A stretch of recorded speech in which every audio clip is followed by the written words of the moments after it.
ሰላም ጤና ይስጥልን የተከበራችሁና የተወደዳችሁ በዓለም ዙሪያ የምትገኙ የጣና ቴሌቪዥን ቤተሰቦች እንደምን ዋላችሁ። አክብሮታዊ ሰላምታችን በያላችሁበት ሁሉ ይድረሳችሁ እያልን የሰኔ 21 ቀን 2018 ዓ.ም የጣና ቴሌቪዥን ዜናችንን ዋና ዋና ርዕሶቹን በማስቀደም እናስደምጣችኋለን።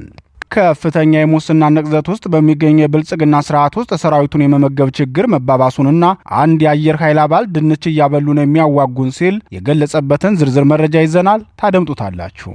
በአሩሲ ጠቅላይ ግዛት ዳግም የጸጥታ ስጋት ማንዣበቡንና የአካባቢው ነዋሪዎች ሌላ ዙር እልቂት እየተዘጋጀ ነው ሲሉ ያሰሙትን ጥሪና የደረሱልን መረጃዎች እናቀርብላችኋለን። የአማራ ፋኖ ብሔራዊ ንቅናቄ በጋይንትና በበለሳ ያስመዘገበውን ድል በሰፊው ይዘናል። 204ኛ ኮር በውጊያ ያስመዘገበውን ድል እንዲሁም 206ኛ ኮር ለአራተኛ ጊዜ ያሰለጠናቸውን ምልምል ኮማንዶዎችን ያስመረቀበትን ዝርዝር ዘገባ ታደምጡታላችሁ። ሰሞኑን በውጊያ መስዋዕትነት ለከፈሉ ታጋዮች መታሰቢያ ላይ ንግግር ያደረገው አርበኛ ዘመነ ምረት አንድ አማራ ሆነን ሳለ ለምን እንከፋፈላለን እና 4 ኪሎ መግባታችን አይቀርም ሲል ያስተላለፈውን መልእክትና ያነሳቸውን ዋና ዋና ጉዳዮች እናቀርብላችኋለን። የአርበኛውን መልእክትም ሙሉውን ይዘነዋል።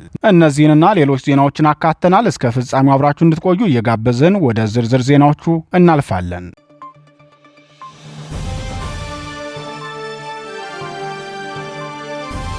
ድንች እያበሉ ነው የሚያዋጉን። ከፍተኛ የሙስና ንቅዘት ላይ የሚገኘው የብልጽግናው ስርዓት ሰራዊቱን መመገብ እንዳልቻለና ሰራዊቱም ከፍተኛ ቅሬታ እያቀረበ መሆኑን ምንጮቻችን አረጋገጡ። ከቀናት በፊት የኢታማዦር ሹሙ ብርሃኑ ጁላ ወታደራዊ አማካሪያቸው ጄኔራል አለምሸት ደግፌ በአንድ መድረክ ላይ ቀርበው ሲናገሩ በወታደሩ ላይ እየደረሰ ያለውን ሁለንተናዊ ብሶት ከፍተኛ ደረጃ ላይ መድረሱን ፍንጭ ሰጥተው ነበር። አገሪቱም በጦርነት ምክንያት ከፍተኛ ዋጋ እየከፈለች መሆኑን መግለጻቸው አይዘነጋም። የጣና ቴሌቪዥን ወታደራዊ ምንጮች በበኩል ጄኔራል አለምሸት ደግፌ መግለጽ የፈለጉትን በትክክል አልገለጹትም። ምናልባትም የራሳቸው ምክንያት ይኖራቸዋል ወይም ጫናውን ሰግተው ሊሆን ይችላል ያልተናገሩት። በአሁኑ ሰዓት ብዙ ሰው የማይረዳልን የሰራዊቱ አባላት ከፍተኛ ስቃይ ላይ መሆናችንን ነው ሲሉ አስተያየታቸውን መስጠት ይጀምራሉ። በተለይም በዚህ ሰዓት የምግብ ችግር መኖሩንና ሰራዊቱም በዚህ ምክንያት ከፍተኛ ቅሬታ ላይ እንዳለ የሚናገሩት ወታደራዊ ምንጫችን ስርዓቱን የሚበላው የሰራዊቱ አመጽ ሊሆን እንደሚችል ፍንጭ ሰጥተዋል። ወታደራዊ ምንጫችን ሲቀጥሉም እያንዳንዱ ሰራዊት በትንሹ ትከሻው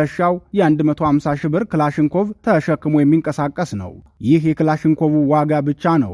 ሌሎች ትጥቆችና ሎጂስቲኮች ሲጨመሩበት በትንሹ 300 ሺህ ብር የሚያወጣ ወታደራዊ ንብረት ይዞ የሚዞር መሆኑን መንግስት አልተረዳውም። እዚህ በፊትም የተወሰኑ ወንድሞቻችን የታጠቁትን ትጥቅ ሽጠው ከሀገር ወጥተዋል። ወደፊት በሰራዊቱ ውስጥ የሚፈጠሩትም ሁለት ክስተቶች ናቸው ብለዋል። አስተያየት ሰጪው በቀጣይ ሊፈጠሩ ይችላሉ ያሏቸውን ሁለት ቢሆኖች ሲገልጹም ስርዓቱ በመናኛ ገንዘብ ቀጥሮ የሚያዋጋው ሰራዊት የታጠቀውን መሳሪያ እየሸጠ የግል ህይወቱን መምራት ወይም ሰራዊቱ ተደራጅቶ በስርዓቱ ላይ ሊነሳ እንደሚችል ተናግረዋል። ከወዲሁም የሰራዊት አድማ ተሰግቷል ሲሉ የሚናገሩት እኒሁ ምንጫችን ሰራዊቱ እርስ በርሱ እንዳይነጋገርና እንዳይግባባ መንግስት ሃይማኖታዊና የብሔር ቀረቤታ ስላለን እንታመናለን የሚሉ አለቆቻችን በሰራዊቱ መካከል ሽብልቅ ለመክተት ሲጥሩ ይታያሉ። አብዛኞቹ አለቆቻችን ግን በመንግስት ላይ ቅሬታ ያላቸው ናቸው። በሰራዊቱ መካከል መግባባት እንዳይፈጠር የሚሰጉት የመንግስት ታማኝ ጄኔራሎች ዋና ስጋታቸው ጦሩ ብሶት ላይ ስለሆነ እንዳያምጽ ነው ብለዋል። የአየር ኃይል አባሉ ንግግራቸውን ሲቀጥሉም በወር ለምግብ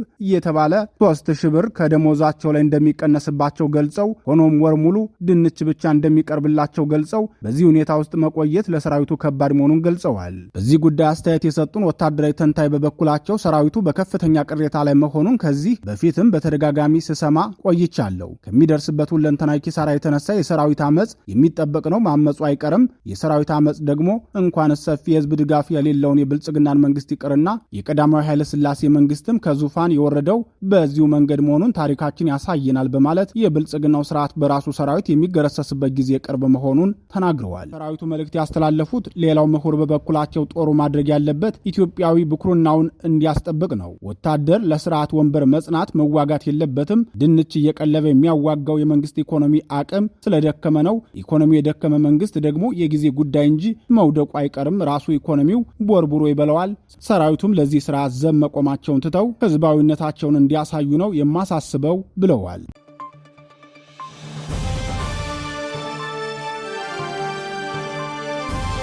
በአሩሲ ዳግም ስጋት አንዣቧል ተባለ።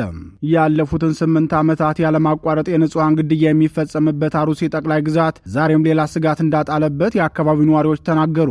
ብሔርንና ሃይማኖትን መሰረት ያደረገ ጭካኔ ግድያ በአካባቢው በተከታታይ ሲፈጸም የቆየ ሲሆን ባሳለፍናቸው ሳምንታትም በርካታ የኢትዮጵያ ኦርቶዶክስ ተዋሕዶ ቤተክርስቲያን አማኞች በጭካኔ መገደላቸው ይታወሳል። የአካባቢው ነዋሪዎች ለጣና ቴሌቪዥን በላኩት መረጃ ደግሞ አሁንም ለሌላ ዙር እልቂት እየተዘጋጁ ነው በማለት የአካባቢውን አሁናዊ ሁኔታ ገልጸዋል። የጣና ቴሌቪዥን ምንጮች አሁናዊ ሁኔታውን ሲገልጹም ጎቤሳ አካባቢ ያለው ድባብ ደስ አይልም። ባለፈው በሶሌ ዲገሉና አጎራባች አካባቢዎች ላይ አጥፊዎቹ ጥቃት ሊፈጽሙ ዝግጅት እያደረጉ እንዳሉ መረጃው የማህበራዊ ሚዲያ መሰራጨቱን ተከትሎ ለጊዜው አቅጣጫቸውን ወደ ከተማ ኦፕሬሽን ቀይረውታል። ለኦፕሬሽኑ የተመረጡት በከተማ ውስጥ በህቡ ተደራጅተው ያሉ አክራሪ ወጣቶች ናቸው። የጥቃት ኢላማ የተደረገችው የወረዳዋ ዋና ከተማ ጎቤሳ ስትሆን ጠሬታ በር፣ መናኸሪያ፣ ጎቤሳ ሆስፒታል፣ ወደ መካነ መውጫ በዋናነት ይጠቀሳሉ ብለዋል። በኢትዮጵያ ኦርቶዶክስ ተዋሕዶ ጠቅላይ ቤተ ክህነትና በሃይማኖቶች ጉባኤ በኩል ተገቢው ትኩረት ያልተሰጠው የግንቦቱ ጅምላ ግድያ በብልጽግናው ሰብአዊ መብቶች ኮሚሽን በኩል ደግሞ የሚካበድ አይደለም፣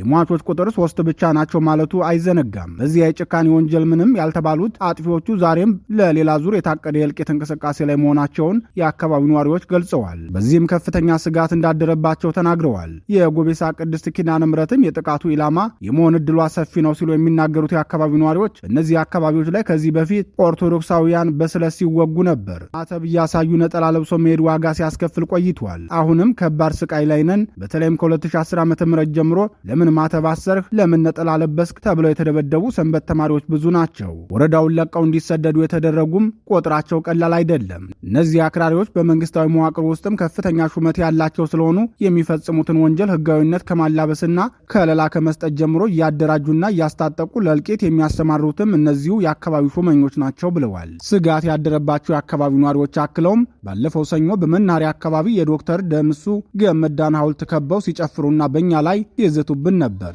የመንግስት የጸጥታ አካላትም እነዚህ አክራሪ ታጣቂዎች ካምፓቸውን ለቀውላቸው ከአካባቢው ወጥተዋል። ብዙ የገጠር አካባቢዎችም ከኦርቶዶክስ እየጸዱ መጥተዋል። ይህ የሆነው ደግሞ የወረዳው መዋቅር ፍላጎቱ ኦርቶዶክስ ከአካባቢው እንዲጠፋ የማድረግ ዓላማ ስላለው ነው በማለት ተናግረዋል። መነሻውን ከሶማሊያ ያደረገ አክራሪ ኃይል በተደጋጋሚ ባሩሴና ባሌ ጠቅላይ ግዛቶች መስመር መጣሉን በተደጋጋሚ የሲአይኤና የሌሎች የደህንነት መረጃዎች ያመላክታሉ። የዚህን አደገኛ ኃይል እንቅስቃሴ ብልጽግናው በቂ መረጃ ቢኖረውም ሆን ብሎ በመተው ተባባሪ ሆኖ ህዝብን እያስጨረሰ መሆኑን ጣና ቴሌቪዥን በተከታታይ መዘገባችን አይዘነጋም።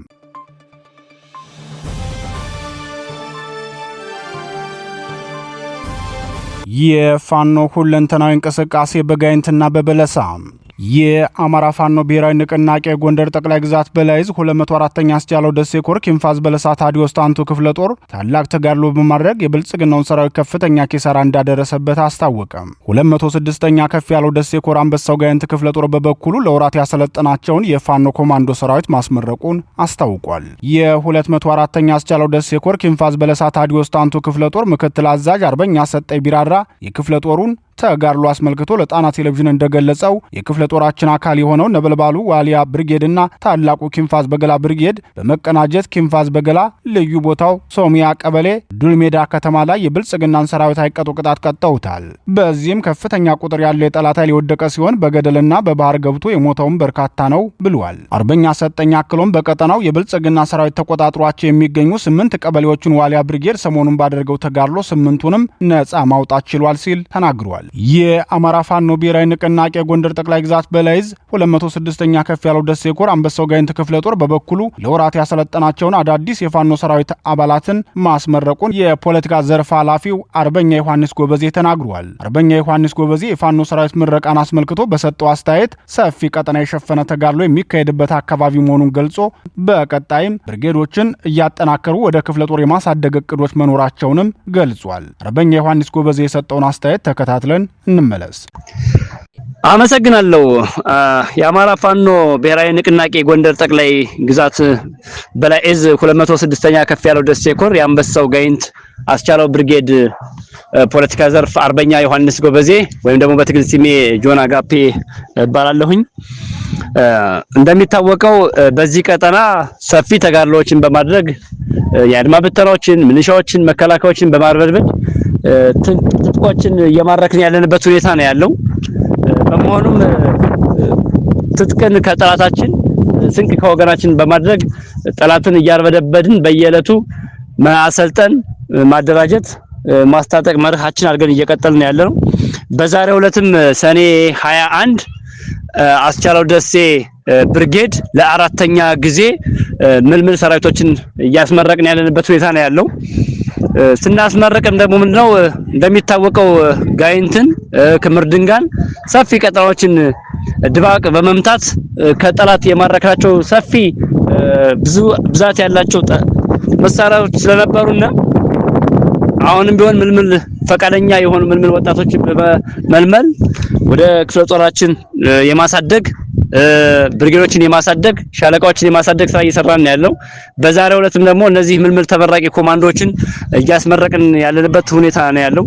እንደሚታወቀው ጋይንት ታሪክ ያለው ሰፊ ቅርስ ያለው የጀግኖች ሀገር የነ ገብርዬ ሀገር የነ ከፍ ያለው ደሴ የነ ሻለቃ ክንዳለም የነ ኮሎኔል ታደሰ ሀገር ነው። በመሆኑም የነሱን ታሪክ ለማስቀጠል በየዕለቱ የነሱን ታሪክ እናስቀጥላለን በማለት ማሰልጠን ማስታጠቅና ማደራጀት መርሃችን ነው። በመሆኑም በዛሬው ዕለት አስቻለው ደሴ ብርጌድም ለአራተኛ ጊዜ ለ3 ወር ተከታታይ ጊዜ ሲሰለጥኑ የቆዩትን ምልምል ሰራዊቶች ማስመረቅ ችለናል ማለት ነው።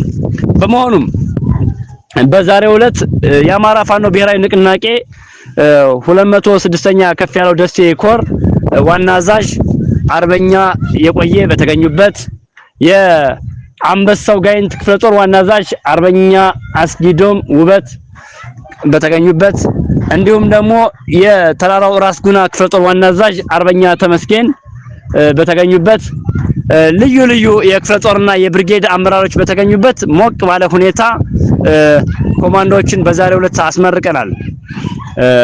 በዚህ ጉዳይ የምናስተላልፈው መልእክት ምን ጊዜም ቢሆን እንደሚታወቀው በተለይም ደግሞ አስቻለው ደሴ ብርጌድ የረጅም ጊዜ ታሪክ አላት። የረጅም ጊዜ የውጊያ በተለይም ባለፉት 3 አመታት በጠላት ላይ ክንዷን በማሳረፍ የጠላትን አከርካሪ በመስበር ከጠላት ማንቁርት በማነቅ ትጥቆችን በመማረክ ኃይል በማደራጀት ብርጌዷን በማስፋት ሻለቃዎችን በማስፋት በየዕለቱ ትልቅ ጀብዶች እየፈጸምን ያለበት ሁኔታ ስለሆነ ያለው በዛሬው ዕለትም ይሄን ማድረግ ችለናል ማለት ነው፣ አስመርቀናል ማለት ነው። በመቀጠል በዛሬው ዕለት በምርቃው ውስጥ ከተገኙት ውስጥ በጣም አስደማሚና አስገራሚ የሆነ ነገር ምንድነው? ልዩ ልዩ ሽልማቶች ተበርክተዋል። በዚህም ውስጥ አርበኛ አስጊዶም ውበቱ ከአንበሳው ጋይንት ክፍለ ጦር ዋና አዛዥ ማለት ነው ለአሰልጣኝ ማስተር ብሬ መካሽ ኮፍ ክላሽ በመሸለም ትልቁን ድርሻ ሲወስድ አንበሳው ጋይንት ክፍለ ጦር የገንዘብ ሽልማት፣ ብርጌዷ የገንዘብ ሽልማት፣ ተወርዋሪ ራስ ጋይንት ተወርዋሪ ክፍለ ጦር የገንዘብ ሽልማት እንዲሁም ደግሞ ራስ ጉና ክፍለ ጦር የገንዘብ ሽልማት በማድረግ እንዲበረቱ እንዲጠናክሩ ሌሎች ኮማንዶዎችም ለወደፊቱ የሚሰለጥኑም አሪያ እንዲሆን በማድረግ የማበረታቻ ሽልማት አድርገዋል ማለት ነው። በዚህም ደግሞ ጦሩ ስሜቱ በጣም ልዩ የሆነ ነው። በቪዲዮ መረጃዎችን ስለምንልክ ማለት ነው። በዚህ ልክ በዛሬው ዕለት ልዩ ስልጠናዎችን አካሂደናል። ለወደፊቱ ትልቅ ኦፕሬሽኖች ይሰራሉ። በዚህም ደግሞ ኮማንዶዎች ምልምል ኮማንዶዎች ንስር ኮማንዶዎች አስቻለው ደሴ ብርጌድ ንስር ኮማንዶዎች ለአመራሮቻቸው ለየት ያለ ሽልማት አቅርበዋል። ለዚህም ከራስ ጋይንት ተወርዋሪ ክፍለ ጦር ለአርበኛ ስመኛው እንዲሁም ለራስ ጉና ክፍለ ጦር አዛዥ ለአርበኛ ተመስገን እንዲሁም ለኮራችን ዋናው አዛዥ ለአርበኛ የቆየ የመሪዎቻችን ያስቻለው ደሴን ያሳመነው ጽጌን የከፍ ያለው ደሴን የአንደበት ክንዳለምን ፎቶዎች በሽልማት መልኩ ሰጥተዋል። የአንደበት ክንዳለምን ፎቶ ለአርበኛ አስጊዶም ውበቱ የአንደበት ክንዳለም አደራ አለብህ፣ የአንደበት ክንዳለምን ቃል ትጠብቅልናለህ፣ መሪያችን ነው ወደፊት በርታ፣ በሱ አይን አንተን እናያለን፣ አንተ አይናችን ነህ የሚል የማበረታቻ ማስታወሻ ሽልማት ሲሰጠው ሌሎች አመራሮችም እንዲሁ በተመሳሳይ ለአርበኛ የቆየ የ206ኛ ኮር ዋና አዛዥ የነበረው ሜጀር ጀነራል ከፌ ስለነበረ አርበኛ የቆየም የከፌ አደራ አለብህ፣ የከፌ ምሳሌ ነህ፣ ከፌን ባንተ ውስጥ እናያለን፣ የከፌን አደራ ታስቀጥልልናለህ በማለት የአርበኛ የሜጀር ጀነራል የከፍ ያለው ደሴን ፎቶ በሽልማት ሰጥተዋል ማለት ነው። በተመሳሳይ ለአርበኛ ተመስገንም ከተራራው ራስ ጉና የጀነራል አሳምነው ጽጌን ፎቶ ሰጥተዋል። ምስላችን ነው አንድ ሁኑ ያለን አርበኛ አባታችን ጀግናችን ምስላችን የአማራ አይን የሆነው ባንዲራችን የሆነው ጀነራል አሳምነው ጽጌ ቃል አለብን በማለት ለተራራው ራስ ጉና ዋና አዛዥ አርበኛ ተመስገን ያሳመነውን ፎቶ እንዲሁም ለአርበኛ ስመኘው ዋና የፋኖ አይን ጀግናው የከፍያለው ደሴን ፎቶ ለአርበኛ ስመኘው በስጦታ መልክ አበርክተዋል። ይህን ሲያደርጉ ንስር ኮማንዶዎች መሪዎቻችን እንወዳለን እናከብራለን ከፊታችን ቅደሙ ሲሉ ቃላቸውን አስተላልፈዋል ማለት ነው። በዛሬው ዕለት ልዩ ልዩ የክፍለ ጦር አመራሮች የብርጌድ አመራሮች በተገኙበት ትልቅ የምረቃ ድርጊት አካሂደናል። ተመራቂዎች አርበኛ የቆየ ለተመራቂዎች ትልቅ መልእክት አስተላልፈዋል። አደራችሁን ቀጥሉ፣ ወደፊት ገስግሱ። እናንተ የነገ ሀገር ተረካቢዎች ናችሁ። እናንተ ነገ የሀገር መሪ የምትሆኑ ስለሆናችሁ በስነ ምግባር የታነጸ ጦር አስፈላጊ ስለሆነ አደራ በማለት አስተላልፈዋል። ሁሉም የክፍለ ጦር መሪዎች አመራሮች በዚህ ልክ አስተላልፈዋል ማለት ነው። አርበኛ ዮሐንስ ጎበዜ ነኝ ከአስቻለው ደሴ ብርጌድ አመሰግናለሁ። አርበኛ አስኪዶ ሙለቱ ለማስተር ብሬመካሽ አንድ እግር ኮፍ ክላሽ በስጦታ መልክ ያበረከተው ወጣት ሞራል ይሰራል ሞራል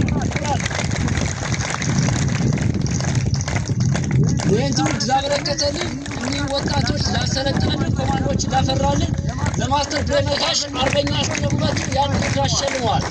ሞራል ወቅ ያርጋችሁ ሽልማት ያበረከቱልን አርበኛ አስኪዶ ሙለቱ የኮር ዋና አዛዥ አርበኛ የቆየ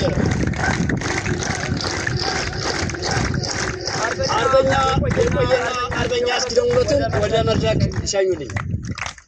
ሞራል ይሰጣል። ሞራል ከዚህ በመቀጠል የአስቻለው ደሴ ብርጌድ ወንዱ አስቻለው ደሴ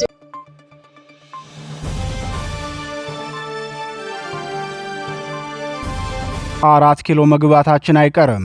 አርበኛ ዘመነ ሰሞኑን በተከታታይ በሁለት ዙር ወደ ቀጠናቸው የገባውን የብልጽግናውን ሰራዊት ሬጅመንቶች ጥለው በሶስተኛ ዙር በገባው የጠላት ኃይል ተከበው መስዋዕትነት በከፈሉ ታጋዮች ማረፊያ ቦታ ላይ ለአካባቢው ሕዝብ ንግግር ያደረገው አርበኛ ዘመነ ምረት አንድ አማራ ሆነን ሳለ ለምን እንከፋፈላለን? ያጠቃን ብልጽግና አይደለም የራሳችን ሰርጎ ገብ ነው ሲል የሕዝብ አንድነት አለመኖርና ለጠላት ብልጽግና የሚሰሩ የሕዝብ ትግል ጠላፊዎች ምን ያህል ለአማራ ፈተና እንደሆኑ ገልጿል። ከሰሞኑ በማክሰኞ ዙሪያና ደንቢያ አውራጃ ከብልጽግና ሰራዊት ጋር በተደረገው ውጊያ የሰራዊቱን ሬጅመንቶች ረፍርፈው በአባታቸው ቴዎድሮስ መንገድ ለአማራ ሕዝብ ነጻነት ሲሉ መስዋዕትነት ለከፈሉ ታጋዮች በተዘጋጀ መታሰቢያ ስነ ስርዓት ላይ የተገኘው የአፋብን ፖሊት ቢሮ አመራሩ አርበኛ ዘመነ ምረት በንግግሩ መስዋዕትነት ለከፈሉ ታጋዮች የከፈሉት ዋጋ ለሕዝባቸውና ለነጻነት እንጂ በከንቱ እንዳልሆነ ገልጾ የትግሉ ዓላማ እስኪሳካ ድረስ የተከፈለው መስዋዕትነት በታሪክ እንደሚዘከር ተናግሯል። ወንድሞቼ እነ አርበኛ አማራ አቸነፍ ወንድሞቼ እነ አርበኛ ማረ አልሞቱም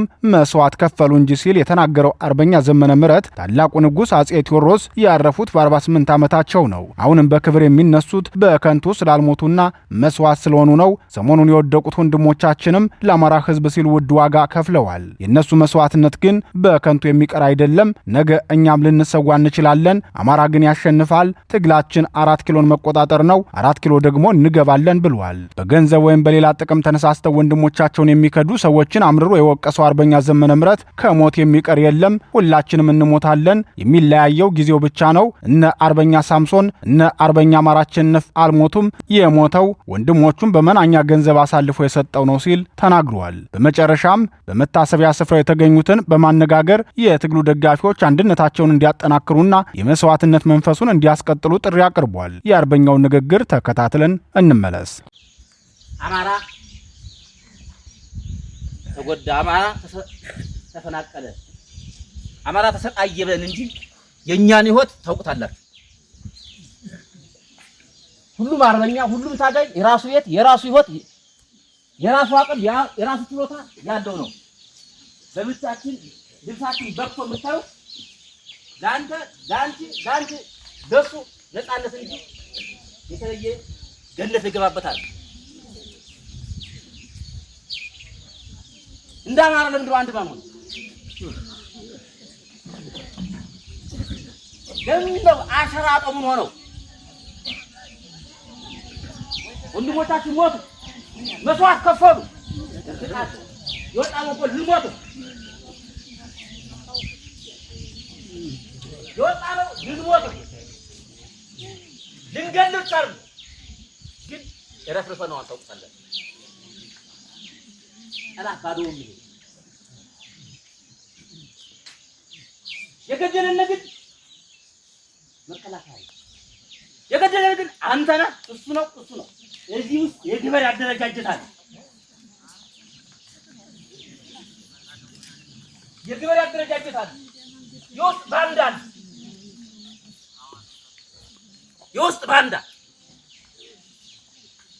ባንዳነት አሁን የሚቀጥለው ወደዚህ የሚቀጥለው ሆዳምነት ስለሆነ አሽከርነት ስለሆነ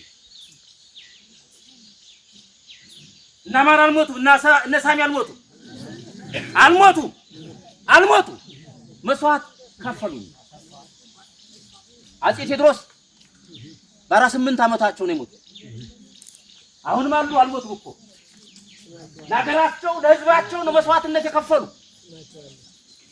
እነ ሳሚም እና ማረም እነ ሽመላሽም ሌሎችም ጓዶችም ወንድሞችም እህቶችም መስዋዕት ከፈሉ እንጂ ለታሪክ ሞቱ አይባልም የሞተውማ ባንዳው ነው ወንድሙን ይሸጠው ሁሉ የሞተው ማለት ባንዳው ነው ሞታ ይቀር ያለ እናችን ነው ይላል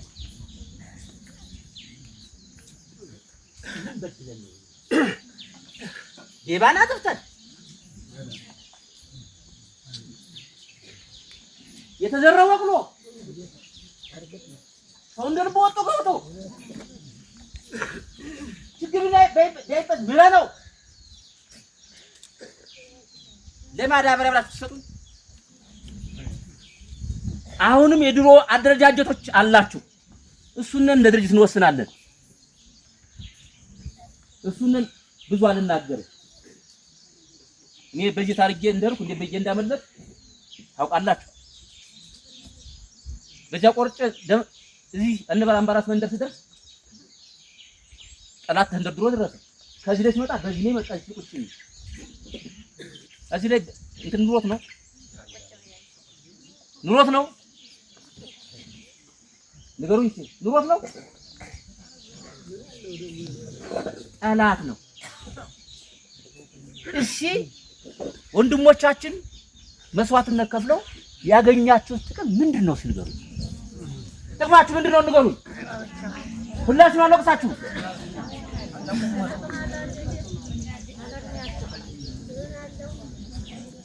ሳሞ አሁንም ለምለም ነው ይሄ ትግል ሁልጊዜ እንደምንራችሁ እግዚአብሔር የፈቀደው ትግል ነው መስዋዕትነት የተከፈለው አርበኛ ደረጃ ለማያስ ስለሆነ ድረስ ወንድሞቹ ልጆቹ ለአርበኛ ደረጃ ሲሉ መስዋዕት ከፍለዋል አርበኛ ደረጃ ግን በሰላም ወጥቷል ካሰብንበት ቦታ ደርሷል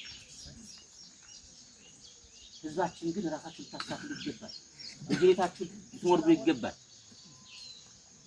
ችግሮች ቢኖሩ እኛ በዚህ ውስጥ ካሜራ ውጭ ያላለ ንገሩኝ እስኪ አለ የለም ለምንድን ነው ታዲያ የተለያየ አላድለው ያለ ንገሩኝ እስኪ ለምን ነው የተለያየን ሁሉ መሳሪያ የለው እኛ እየሞትን ምንኖረው ለአማራ ህዝብ ነው ምንሞተው ለአማራ ህዝብ ነው ገበሬ ለምንድን ነው በኋላ ጥይት ያልተኮሰ ከሞት ልቀር ይኸው ሁሉ ከዚህ ያለ ልትቀር አንተ ውሸት አትቀር ቀን ነው የሚላይ አሟሟት ነው የሚላይ እኔም ሞት ሆነ እኔ ከነዚያ ቃሉ ስለተለያየን እኔም አልቀርም አንተም አልቀርም ይሄም አይቀርም ግን ያሟሟቱ ክፋቱ ነው እነዚህ ጀግኖች ታሪክ ሰርተው ነው የሞቱ አሁንም ፋኖ ወጥቷ ምትለው መድኃኒዓለም ይበትንህና አልተበተንም ገና እግዚአብሔር የፈቀደው እስከሆነ ድረስ ገና ታሪክ እንሰራለን 4 ኪሎ እንገባለን 4 ኪሎ እንገባለን። እዚህ የመጣ ትኖራለህ። አሁን የመከላከያ ደህንነት ትኖራለህ። እዚህ ዛሬ ዘንጋኝ ማርያም ስለሆነ ይመጣሉ ብለህ እዚህ መረጃ ልሰበስብ ይወጣ ትኖራለህ። ድምጽ ብትቀርጽ ትኖራለህ። ይህ ቃሌ ነው። መስዋዕትነት ልንከፍል እንችላለን፣ ልንጠባጠብ እንችላለን። ግን 4 ኪሎ ግን እንገባለን። አማራ ግን ያሸንፋል። ይህ ቃሌ ነው። ምክንያቱም ምንታገለው ለእውነት ነው። ምንታገለው አማራ ተገፍቶ ነው።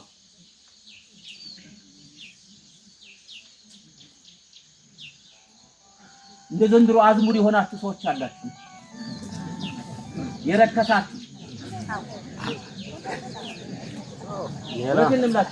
የዘንድሮ አዝሙድ ለኪሎ ስንት ነው? እኛ ግን ብር እየተከፈላችሁ እኛ ውድ ነን። አሁን እኔን ውድ ባሪያ ሆኛለሁ። እኔ 2 ሚሊዮን ብር በየወሩ ይገባለት አለ ዘንድሮ ብር ሊከፈለው ለምባለ ታላችሁ ደግሞ እየሰሩት እንግዲህ በኋላ ምን ያስፈልጋል? ምን ያስፈልጋል? ግን በእርግጥ የምነግራችሁ የእነ አማራ እናቶች፣ የእነ ሽበላሽ እናቶች፣ የእነ ሳሚ እናቶች ቀና ብለው ይሄዳሉ እንጂ አንገታቸውን አይደፉም። የኔና አንገቷን አደፋ ቀና ብላ ትሄዳለች። ብሞት አታፍርም። የዘመንና የሽበላሽና ትላለች። የአማራነት የሳሚና ትላለች። ለእውነት የምንሞተው ሲሰርቅና ጓዳ ሲሰርቅ የሞተው ግን ወንድሙ የሚገደው ግን ወራዳ የቀኑ ልዩነት ነው።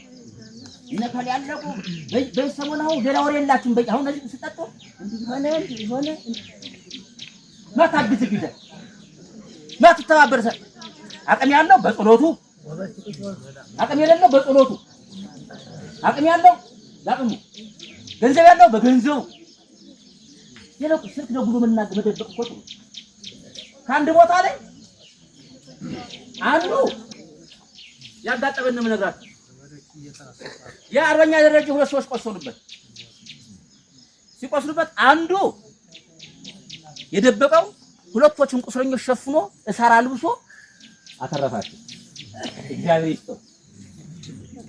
የታሪክ ባለቤት ነው። ነጥሜ ቤተ ክርስቲያን መከታተው ነው። አንዱ አውጥቶ ሰጣቸው።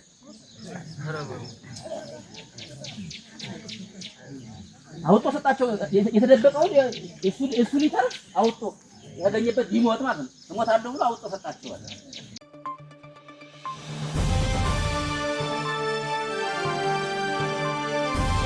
ክቡራትና ክቡራን የጣና ቴሌቪዥን አድማጭ ተመልካቾቻችን የሰዓቱ ዜናችን የተከታተላችሁትን ይመስል ነበር። ምርጫችሁ ስለምታደርጉን ከልብ እናመሰግናለን። ተሰናበትናችሁ። ጤና ይስጥልን።